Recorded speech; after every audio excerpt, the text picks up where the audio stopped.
Hello, and welcome to day 10 of Fun with Cheese. Lots to talk about today. It's a milestone. I mean, we've hit 10 days of cheese and having some fun things. So today I figured we cheddar get to it. All things cheddar for day 10. So lots to talk about. So if you remember, this is a hoorag, can be used as a headband, gaiter, neck warmer, or just hairband. So we're going to keep all our hair under wraps here because we are doing food service items and things like that. So let's take you back to the 12th century. A little place in Somerset, England, in the village of Cheddar. These guys had a plan and they came up with an idea for a cheese. And so they had a special process where they take the curds and they'd mat it and then they'd flip it and let it cheddar out and mat the curd together, and then they would put it in barrels and they would age it in caves. Now if you go to Faribault, Minnesota, you will see that there's a place called the Caves of Finney. It's a cheese factory, and they actually age their cheddar in caves, and it's a pretty cool thing. Most people around here will just age their cheese in coolers, large coolers that are around. You'll see big warehouses of cooling cheese and things like that, and depending on how long.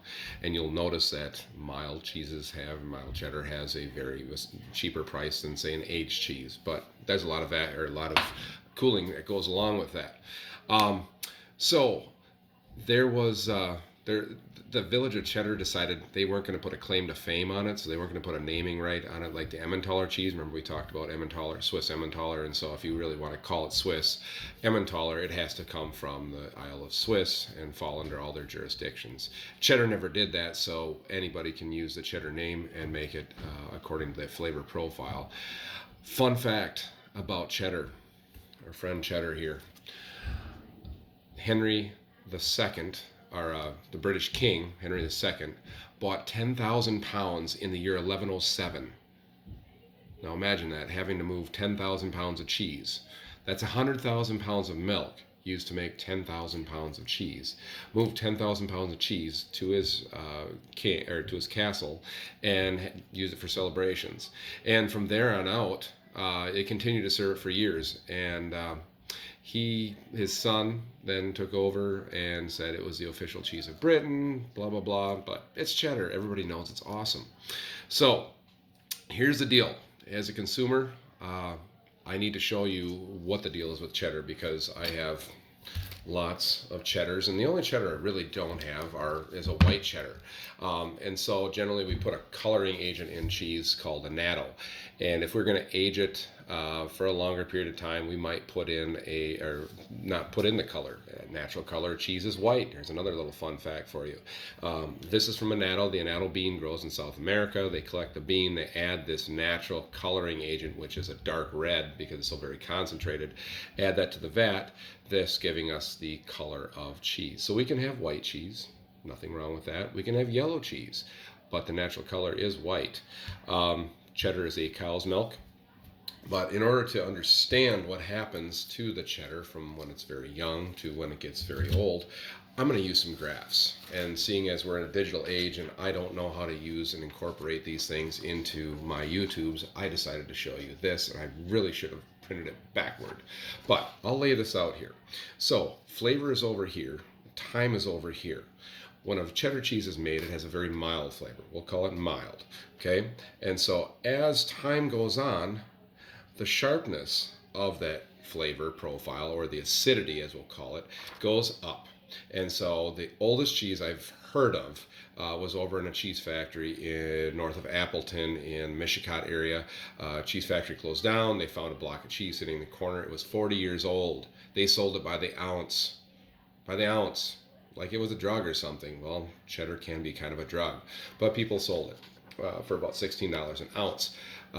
Delicious cheese. So, graph number 2, as we understand that sharpness goes up as time goes on, is what happens then. So, over here we have our lactose, the sugar, milk sugar that's in the cheese. And so when that first cheese is made, lactose is very high. You'll find it's very sweet cheese, good flavors and things like that. But as that time goes on, that lactose gets turned into lactic acid, thus giving you the sharper flavor and the more pronounced flavor of the cheese. So as time goes on, our lactose turns into lactic acid, thus giving us that sharp flavor. That's what we're looking for. The other thing that happens with our cheeses is when we have a very mild cheese, we're going to look at, and curds you can see in a reverse pattern there, but you can see the texture on there. This is a very mild cheese. This is 3-month-old mild cheddar. And on 3-month-old mild cheddar, you're going to see that there's curd and you can see a profile to it. Okay. Now, what happens over time is that lactose turns into lactic acid. And as we go through this, you will see, and you will taste actually, when you do this little activity at home, that this then, look what happens.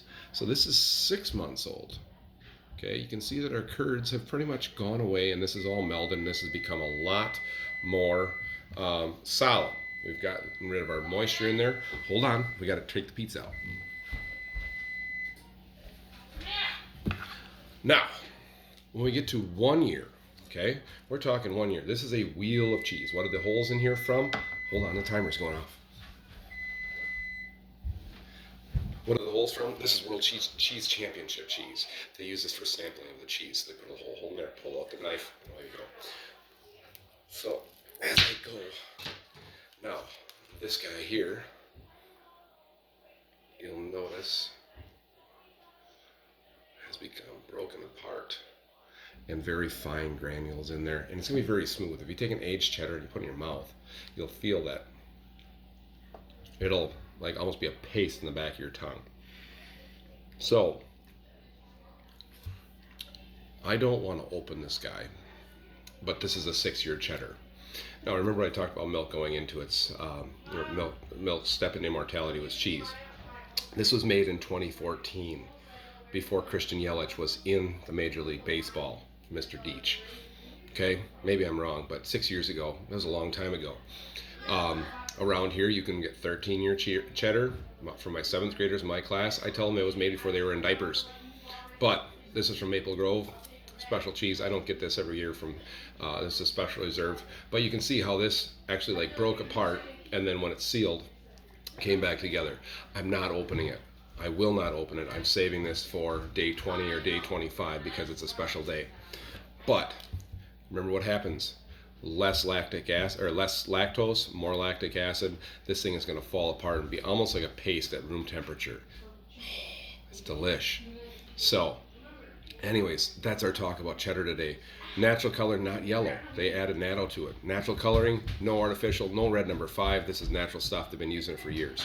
My shout out today goes to my cheddar friends up the road at Proust Maple Syrup and Honey Farm, who those guys are boiling down. Gathered another 300 gallons tonight. Tuesday night was another 500 gallons. These guys, just for my neighbors, the Petersons, these guys are crazy. They boil down up to 17 to 1800 gallons every night up there, and they have a good time doing it, and they like to eat cheese. So I want to give a shout out to them, to Brandon, Adam, Steve, and our favorite cheddar, Tyler, who's up there delivering right now. So you guys have a great night, and we'll see you tomorrow for day 11. Take care. Have fun. Eat cheese.